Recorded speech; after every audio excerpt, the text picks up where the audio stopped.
Bible quiz. First level is easy. Question 1.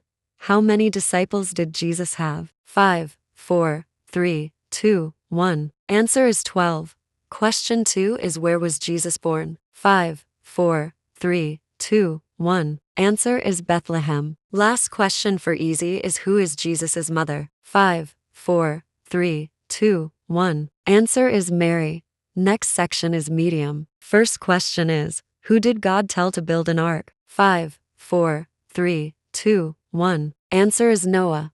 Next question is who betrayed Jesus? 5, 4, 3, 2, 1. Answer is Judas. Last medium level question is who defeated Goliath? 5, 4, 3, 2, 1. Answer is David.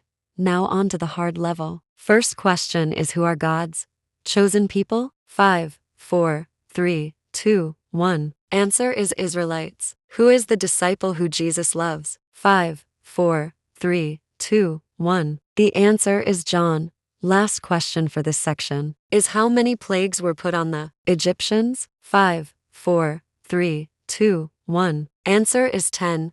This is the extreme section. Who wrote Revelations? 5, 4, 3, 2, 1. Answer is John. Comment how many you got correct.